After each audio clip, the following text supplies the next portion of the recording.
Okay pa ba ang ating Pangulo? Kasi naman, ang daming natawa dito sa isinusulong niya. Ewan ko lang kung anong maging reaction nyo dito sa balitang to. Ayon po dito, bubble gum ban isinusulong ni Marcos Jr. Sa gitna ng panawagan na ripasuhin ang mga luma at pabigat na pulisiya sa Pilipinas, binigyan din ni Pangulong Ferdinand Marcos Jr. ang isang konkretong halimbawa mula sa ibang bansa, ang pagbabawal ng bubble gum sa Singapore. Ginaya pala. Naanyay, malinaw na patunay kung paano ang isang pulisiya ay kayang hubugin ang disiplina, asal at kultura ng mamamayan.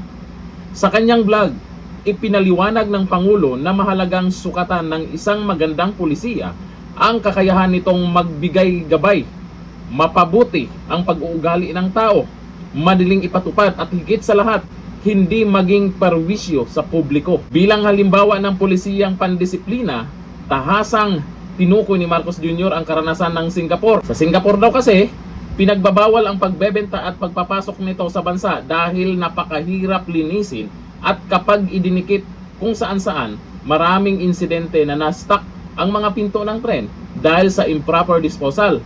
Lumalaki ang cleaning cost, delay ang biyahe. Ayun naman pala, pinaliwanag pala ng ating Pangulo kung ano yung dahilan niya. Meron pala siyang gustong gayahin, ay ginagawa po ito sa ibang bansa, pero depende po kasi yan kung ano yung problema sa, hindi naman siguro pare-parehas ang problema ng bansa. Pwede naman yan para mabawasan yung nagsasalita na nagaganyan-ganyan. Di ba may iba dyan na nagsasalita bang nagaganyan-ganyan? Baka nakabubble gum lang. Oo, tama. Kasi yung mga nagsasabi, baka kung ano yung nagpulburon or kung ano yung mga sinasabi sa iba dyan na nagsasalita, gumaganyan, bakit nakabubble gum lang? Pwede nating suportahan yan. Baka sakali, sa susunod, hindi na magaganyan-ganyan habang nagsasalita yan. Totoo naman na pag may kausap kang gumaganyan-ganyan, yun pala may kinakain na bubble gum. Pero paano yung mga nakasanayan na? Lalo na yung mga estudyante, marami pong nakabubble gum na estudyante. Yung iba dahilan yan, pantanggal antok. Yung para may manguya-nguya lang. Pero hindi naman siguro lahat ng nagbubble gum ay kung saan-saan lang tinatapon. Sa mga estudyante, marami talaga yan. Sa upuan, dinidikit kung saan-saan. Pero sa ngayon kasi parang hindi napapanahon eh. Sasabayan mo ng ganyan na isusulong mo sa dami ng problema dito sa Pilipinas. Unahin yung mga buhaya bago yung bubble gum na yan. Hindi ba pwedeng gawin na lang na lahatin na? Basura. Kasama sa basura yan eh. Yung pagkakalat ng bubble gum, kung saan-saan ididikit. Pero dito sa gagawin niyang bubble gum ban, mukhang hindi maganda pakinggan kasi. Ito, magbasa tayo ng mga komento kung bakit maraming natatawa dyan. Ito, sabi ng mga netizens sabi ni Elvin Mabautinoy, anong klaseng batas yan?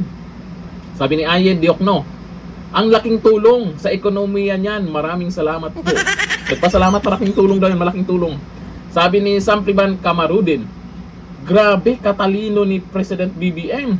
Akalain nyo, ultimo bubble gum na kaya niya ipagbawal. Oo, matalino daw, pero yung mga komento nila parang may kasamang pang-aasar. Sabi ni Samsam, kaya pala kung magsalita kayo, parang numunguya ng bubble gum.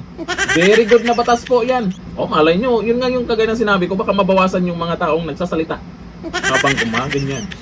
Sabi ni Mark Legaspi, salamat po sa naisip ninyo. Napakalaking tulong po sa mga Pilipino.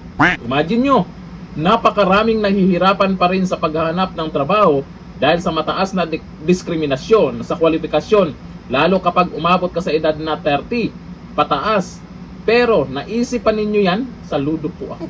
Itong komento nila, parang pumabor, pero parang may pang-aasar lang itong mga komento ng mga netizens. Kaya siguro tawang-tawa sila. At least kahit pa paano, may naisip sila. Yun nga lang, pinagtatawanan na lang. Unahin kasi yung mga buhaya. Hindi yung kung ano-ano yung... Sa bagay, okay din naman yan. Agree man tayo dyan para mabawasan yan na gaganyan. Hanggang dito lang, thank you. Bye.